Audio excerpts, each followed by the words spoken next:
bonjour à tout le monde, pour dire combien la FAO vraiment intéressée et impliquée dans ce processus. En effet,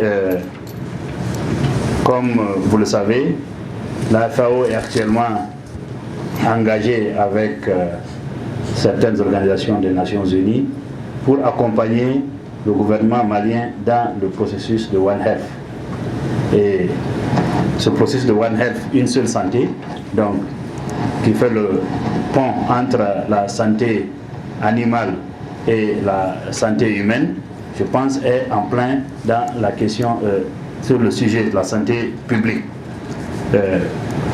Si je m'en abuse, je suis parmi avec des spécialistes. Je crois que quand on parle de la médecine vétérinaire et la santé publique, il s'agit en fait de la contribution, de la connaissance, de l'application de la science vétérinaire dans le bien-être physique, mental et social de l'homme.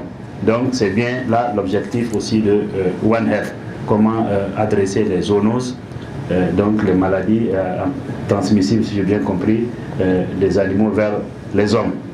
Et donc nous sommes en tant que FAO, voilà pourquoi nous sommes très intéressés par cet atelier-là. Et c'est pourquoi nous avons aussi décidé de soutenir autant que nous pouvons, en partenariat avec l'association des docteurs vétérinaires maliens, soutenir cette initiative. Et juste un rappel, en fait, déjà en 1999, la FAO et l'OIE avaient organisé un symposium de haut niveau sur cette question de santé publique. Et une des conclusions majeures était justement que c'était une question, j'allais dire, de santé publique, mais c'était une question mondiale à laquelle il faut donner toute l'importance. Et c'est pourquoi aussi bien la FAO que l'OIE se sont engagés à soutenir ces initiatives. Donc, au-delà de cela, vous savez aussi que actuellement la FAO a un programme important qu'on appelle ici ECTAD, qui concerne les maladies transfrontalières, et la question des zoonoses en fait partie.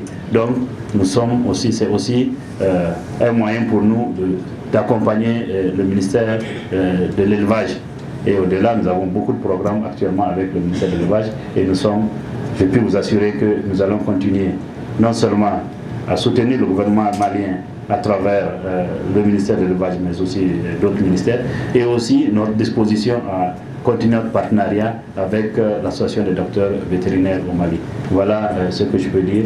Merci beaucoup et je souhaite bonne chance et bon succès à ces travaux. Merci.